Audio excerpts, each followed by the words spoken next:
5, 4, 3, 2, 1, 0.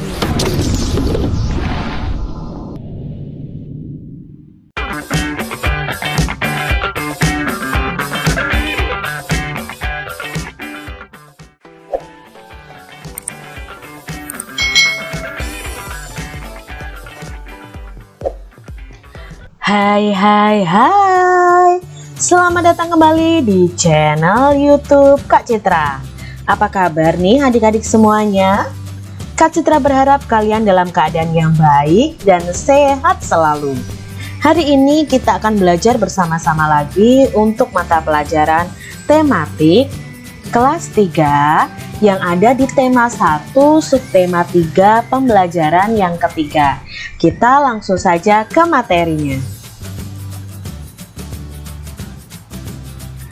Ikan merupakan salah satu contoh makhluk hidup. Ikan bernapas dengan insang. Ikan bergerak dengan cara berenang menggunakan sirip. Bentuk dan jenis ikan yang beraneka ragam dapat menjadi sumber ide dalam membuat karya gambar hias bermotif hewan.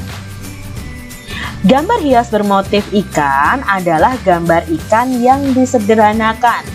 Meskipun disederhanakan, gambar hias tidak meninggalkan bentuk aslinya. Bentuk dan warna pada gambar hias terkadang berbeda dari aslinya. Namun, kesan gambar aslinya masih tetap tampak. Keindahan gambar hias terletak pada warna, garis, dan bentuk motifnya. Gambar di atas adalah contoh gambar dekoratif ikan. Jadi ini adalah gambar yang bermotif ikan. Ini termasuk dalam gambar dekoratif ya. Ini hampir mirip dengan ikan yang asli. Hanya saja gambar bermotif ikan ini lebih disederhanakan adik-adik. Jadi tidak serumit ketika kita melihat ikan ya. Ini kan dari sisi muka saja ketika kita menggambarnya ya. Tidak dari segala sisi. Jadi di sini ikan yang kita gambar ini juga harus diwarnai. Nah, ini kesannya gambar ini mirip seperti gambar ikan pada aslinya ya. Jadi tidak jauh beda dari ikan yang asli. Apa itu gambar dekoratif? Nah, gambar dekoratif itu adalah berupa gambar hiasan yang dalam perwujudannya tampak rata. Tidak ada kesan ruang jarak, jauh, dekat, atau gelap terang. Tidak terlalu ditonjolkan. Jadi ini adalah pengertian dari gambar dekoratif. Adik-adik bisa menggambar hewan ya, yang kalian bisa saja nanti untuk menjadi gambar dekoratif. Kalian bisa warnai dengan pensil warna, krayon, spidol juga bisa. Ikan berkembang biak dengan cara bertelur. Ikan dapat bertelur sampai ribuan dalam sekali waktu adik-adik. Telur menetas menjadi larva. Larva tumbuh menjadi ikan kecil. Kemudian ikan kecil menjadi ikan dewasa. Ikan mengalami pertumbuhan. Ikan bernapas dengan insang. Ikan bergerak dengan cara berenang menggunakan siripnya. Jadi ikan ini sekali bertelur itu bisa sampai ribuan adik-adik. Nah, telur itu akan menetas menjadi larva. Nah, larva itu tumbuh menjadi ikan kecil. Nah, ikan kecil itu juga akan tumbuh menjadi ikan dewasa. Itu tandanya bahwa ikan itu mengalami pertumbuhan. Ikan ini bernafasnya menggunakan insang. Berbeda dengan manusia. Kalau manusia kan menggunakan paru-paru. Jadi adik-adik harus tahu ya, bahwa ikan ini karena hidup di air, dia bernafas dengan insang. Lalu bergeraknya menggunakan sirip. Ya, menggunakan siripnya untuk berenang. Untuk berbelok arah, dia menggunakan ekornya adik-adik. Apakah semua ikan memiliki ciri-ciri yang sama? Tentunya ada yang sama, ada yang tidak adik-adik. Carilah minimal 5 informasi dengan cara bertanya pada teman atau guru. Kamu juga dapat mencari informasi dari buku yang ada di perpustakaan tentang ikan adik-adik. Nah, di sini Kak Cita punya beberapa contoh ikan dan informasi yang bisa kita dapat dari ikan tersebut ya. Yang pertama ada ikan kakap merah. Nah, ini adalah ikan kakap merah. Ikan kakap merah hidup secara bergerombol dan bertempat tinggal di perairan yang asin. Ikan kakap merah ini termasuk karnivora. Karnivora itu apa, Kak? Karnivora itu adalah hewan pemakan daging. Nah, si kakap merah ini biasanya memangsa ikan-ikan kecil dan invertebrata yang hidup di dasar laut. Jadi ikan kakap merah ini hidupnya di laut dan suka makan ikan-ikan yang kecil. Ikan kakap merah ini memiliki sisik berwarna kemerah-merahan sehingga disebut dengan ikan kakap merah. Nah, ini biasanya adik-adik ada yang jual ikan kakap merah juga. Ini bisa untuk kita lauk makan karena dagingnya sangat enak. Ada ikan lagi, contohnya lele nih. Nah, kalian pasti sudah pernah lihat ya ikan lele ini ya. Nah, kita cari tahu informasinya apa. Kita bisa menjumpai ikan lele itu di perairan air tawar. Misalnya di sungai yang airnya tidak terlalu deras, atau di perairan yang tenang, misalnya danau, waduk, rawa-rawa, genangan-genangan air. Ikan lele ini memiliki kumis ya. Di bagian mukanya itu memiliki kumis, lalu kulitnya berlendir, memiliki patil yang tajam. Nah, ini adik-adik harus hati-hati ketika menangkap ikan lele ini karena memiliki patil yang tajam, itu bisa menusuk tangan kita. Memiliki sirip dan memiliki kepala yang keras.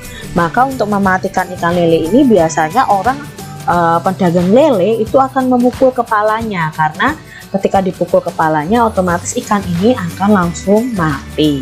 Hati-hati ya kalau kalian menangkap ikan lele karena ada patilnya yang tajam. Lalu ada ikan mas juga nih. Nah, ini sering kita jumpai juga. Ikan mas ini bernafas menggunakan insang juga. Sisiknya berwarna merah keemasan. Gerakannya itu gesit, cepat adik-adik. Dan badannya agak besar.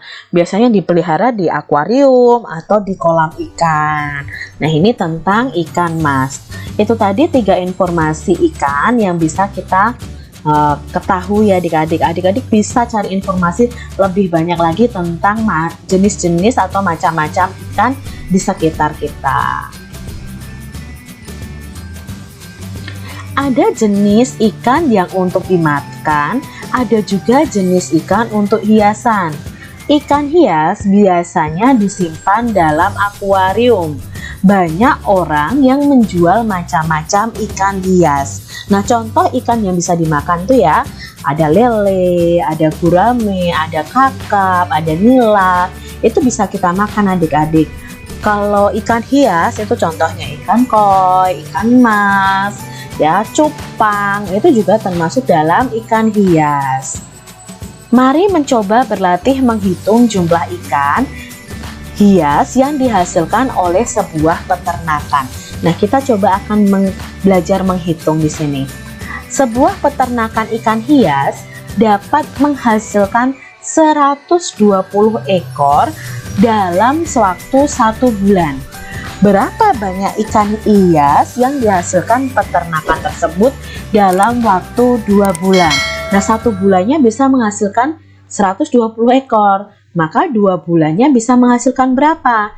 Nah, kita akan cari tahu ya. Dalam waktu 2 bulan banyak ikan hias yang dihasilkan adalah berarti 120 ditambah 120 karena 1 bulannya 120 ekor.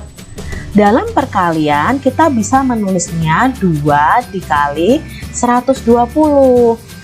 Nah, untuk membuat perkalian bersusun, maka kita tukar adik-adik, berlaku sifat pertukaran.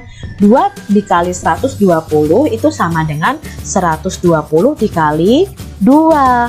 Nah, kita cari nih 120 dikali 2. Pada pembelajaran sebelumnya kita sudah membahas ini nih.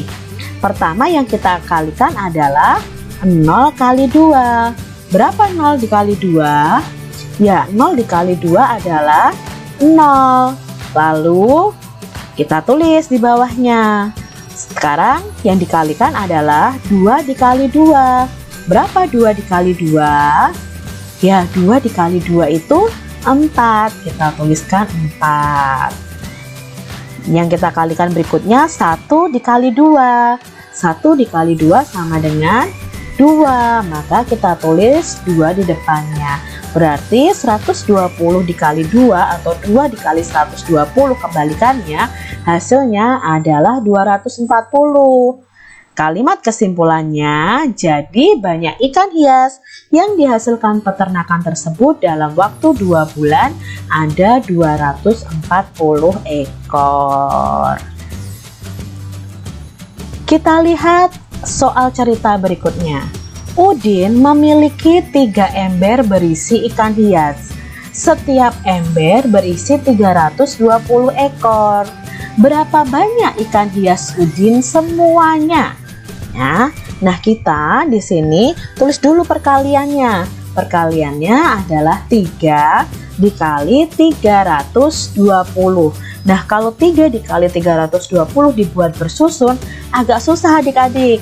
Maka kita tukar tempatnya ya. Jadi tadi 3 kali 320, sekarang kita tukar.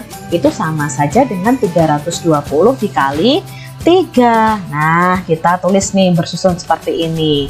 Pertama yang kita kali adalah 0 kali 3. 0 dikali 3 adalah 0. Kita tulis 0. Lalu 2 dikali 3. 2 dikali 3 adalah 6. Maka kita tulis 6. Yang kita kalikan berikutnya 3 dikali 3. Ya, 3 dikali 3 adalah 9. Maka kita tulis 9. Di sini hasilnya 320 dikali 3 adalah 960. Jadi banyak ikan hias Udin semuanya ada 960 ekor.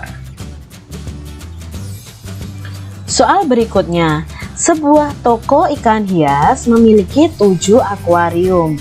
Setiap akuarium berisi 110 ekor ikan koki. Berapa banyak ikan koki semuanya? Nah, di sini ada 7 buah akuarium. Maka bentuk perkaliannya adalah 7 dikali 110. Nah, kita buat pertukaran dulu ya, sama seperti tadi. Berarti sekarang kita cari nih 110 dikali 7. Yang kita kalikan pertama adalah 0 dikali 7. 0 dikali 7 sama dengan 0. Lalu kita tulis 0. Lalu 1 kali 7. 1 kali 7 adalah 7. Kita tulis 7.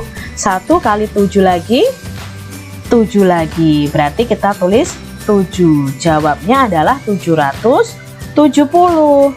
Jadi banyak ikan koki semuanya ada 770 ekor. Mudah bukan adik-adik perkalian ini? Ya, cukup sudah nih pembelajaran kita untuk hari ini. Semoga kalian memahami apa yang Kak Citra sampaikan. Apabila Kak Citra ada salah kata, Kak Citra mohon maaf ya. Sampai jumpa kembali di video pembelajaran selanjutnya. Tuhan memberkati. Jangan lupa tekan tombol subscribe, lalu tekan loncengnya, tekan juga tombol like, lalu share ke media sosial kalian. Jangan lupa untuk ikuti media sosial Kak Citra. Terima kasih.